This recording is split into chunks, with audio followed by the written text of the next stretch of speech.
नमस्कार सभी भक्तजनों को। भोलेनाथ की कृपा आप सभी पर बनी रहे।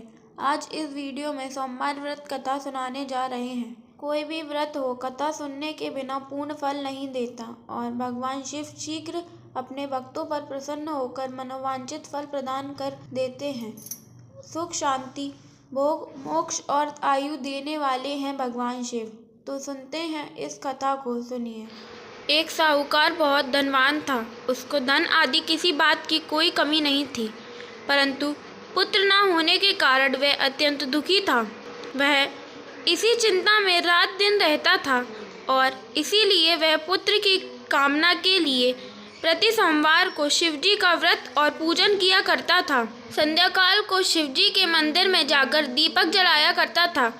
उसके इस भक्ति भाव को देखकर एक समय श्री पार्वती जी ने शिवजी महाराज से कहा कि हे महाराज, यह साहूकार आपका अनन्य भक्त है और सदैव आपका व्रत और पूजन बड़ी श्रद्धा से करता है, अतः इसकी मनोकामना पूर्ण करना चाहिए। शिवजी ने कहा कि पार्वती जी, यह संसार कर्म क्षेत्र है।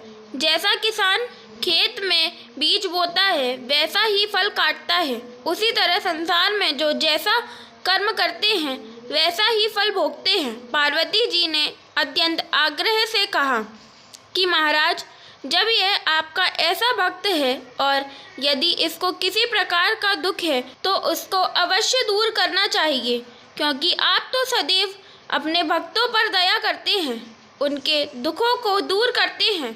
यदि आप ऐसा नहीं करोगे तो मनुष्य क्यों आपकी सेवा व्रत पूजन करेंगे। पार्वती जी का ऐसा आग्रह देख शिवजी महाराज प्रसन्न से होकर कहने लगे, हे पार्वती, इसके कोई पुत्र नहीं है। इसी पुत्र चिंता से यह बहुत दुखी रहता है।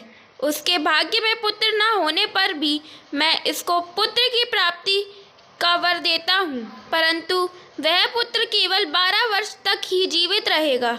इसके पश्चात वह मृत्यु को प्राप्त होगा। इससे अधिक मैं इसके लिए कुछ नहीं कर सकता। यह सब बात साहूकार सुन रहा था। इससे उसको ना कुछ प्रसन्नता हुई और ना कुछ दुख हुआ। वह पूर्ववत जैसे ही शिवजी महाराज का सोमवार का व्रत और पूजन करता रहा।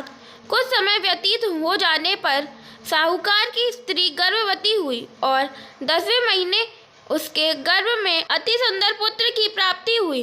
साहूकार के घर में बहुत खुशी मनाई गई, परंतु साहूकार ने उसको केवल 12 वर्ष की आयु जानकर अधिक प्रसन्नता प्रकट नहीं की और ना ही किसी को भेद बताया।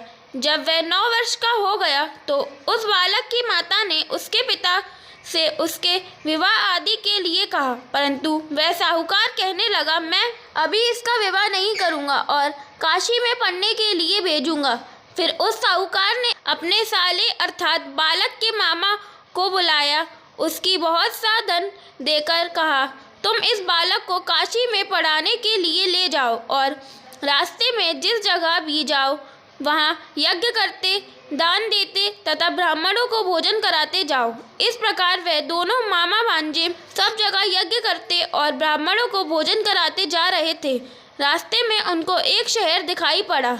उस शहर के राजा की कन्या का विवाह था और दूसरे राजा का लड़का जो विवाह के लिए बारात लेकर आया था वह एक आँख से काना था। लड़के के पिता को इस बात की बड़ी चिंता थी कि कहीं वर को देख कन्या के माता पिता विवाह में किसी प्रकार की अड़चन पैदा न कर दें।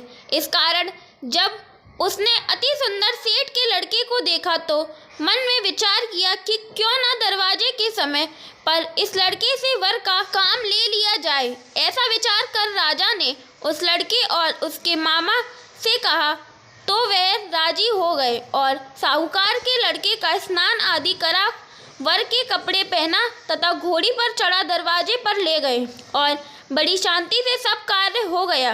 अब वर के पिता ने सोचा, यदि विवाह का कार्य भी इसी लड़के से करा दिया जाए तो क्या बुराई है। ऐसा विचार करके उसके मामा से कहा, यदि आप फेरों और कन्यादान का काम भी करा दे तो आपकी बड़ी कृपा होगी और हम इसके बदले में आपको बहुत सा धन देंगे। उन्होंने स्वीकार कर लिया और विवाह कार्य बहुत अच्छी तरह से हो गया। परंतु जिस समय लड़का जाने लगा तो उसने राजकुमारी की चुन्नी के पल्ले पर लिख दिया कि तेरा विवाह तो मेरे साथ हुआ है, परंतु जिस राजकुमार के साथ तुमको भेजेंगे वह एक आंख से काना है और मैं तो काशी जी पढ़ने जा रहा हूँ। उस राजकुमारी ने जब अपनी चुंदड़ी पर ऐसा लिखा हुआ पाया तो उसने राजकुमार के साथ जाने से इनकार कर दिया और कहा कि यह मेरा पति नहीं है, मेरा विवाह इसके साथ नहीं हुआ, वह तो काशी जी पढ़ने गया है। कुमारी के माता पिता ने अपनी कन्या को विदा नहीं किया और बारात वापस चली गई। उधर सेठ का लड़का और उसका मामा काशी जी पहुंच गए। वहां जाकर उन्होंने यज्ञ करना और लड़के ने पढ़ना शुरू कर दिया। जब लड़के की आयु 12 वर्ष की हुई तब एक दिन उन्होंने यज्ञ रचा रखा था कि उस लड़के ने अपने मामा से कहा, मामा जी आज मेरी तबीयत कुछ ठीक नहीं है। मामा ने कहा कि अंदर जाकर सो जाओ। लड़का अंदर जाकर सो गया और थोड़ी देर में उसके प्राण निकल गए।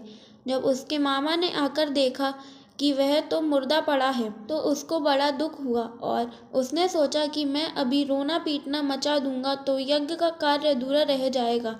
अतः उसने जल्दी से यज्ञ का कार्य समाप्त कर ब्राह्मणों के घर जाने के पश्चात रोना पीटना आरंभ कर दिया। संयोगवश उस समय शिव जी महाराज और पार्वती जी उधर से जा रहे थे। जब उन्होंने जोर शोर से रोना पीटना की आवाज़ सुनी तो पार्वती जी शिव जी को आग्रह करके उसके पास ले गईं और सुंदर लड़के को मरा हुआ देखकर कहने लगी कि महाराज यह तो उसी सेठ का लड़का है जो आपके वरदान से पैदा हुआ था।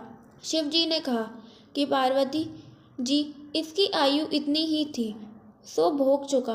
पार्वती जी ने कहा कि महाराज कृपा करके इस बालक को और आयु दो, नहीं तो इसके माता पिता तड़प तड़प कर मर जाएंगे। पार्वती जी के इस प्रकार बार बार आग्रह करने पर शिव जी ने उसको वरदान दिया और शिव जी महाराज की कृपा से लड़का जीवित हो गया। शिव पार्वती कैलाश चले गए। तब वह लड़का और उसका मामा उसी प्रकार यज्ञ करते हुए अपने घर की तरफ चल पड़े और रास्ते में उसी शहर में आए जहाँ पर उस लड़के का विवाह हुआ था।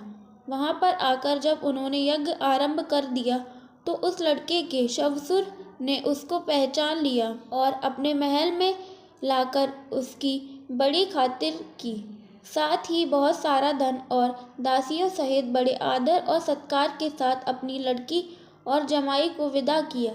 जब वह अपने शहर के निकट आए तो उसके मामा ने कहा कि पहले मैं तुम्हारे घर जाकर खबर कर आता हूँ। उस समय उसके माता पिता अपने घर की छत पर बैठे हुए थे और उन्होंने यह प्रण कर रखा था कि यदि हमारा पुत्र सकुशल घर आया तो राजी खुशी नीचे आ जाएंगे, नहीं तो छत से ही मरकर अपने प्राण दे देंगे। इतने में ही उस लड़के के मामा ने आकर यह सारा समाचार दिया कि आपका पुत्र आ गया है, परंतु उनको विश्वास न आया। तब उसके मामा ने शपथ पूर्वक कहा कि आपका पुत्र अपनी स्त्री तथा बहुत सारा धन लेकर आया है। तो उस सेठ ने बड़े आनंद के साथ उनका स्वागत किया और बड़ी प्रसन्नता के साथ रहने लगे। इसी प्रकार जो कोई भी सोमवार का व्रत धारण करता है अथवा इस कथा को पढ़ता या सुनता है उसके दुख दूर होकर उसकी समस्त मनोकामनाएं पूर्ण होती हैं। इससे लोक में नाना प्रकार के सुख भोगकर अंत में सदाशिव के लोक की प्राप्ति हुआ करती है। व्रत में इस कथा को सुनने से भगवान शिव मनोवांछित फल प्रदान करते हैं और महादेव की कृपा सदा बनी रहती है। तो बोलिए भगवान शंकर और माता पार्वती की जय।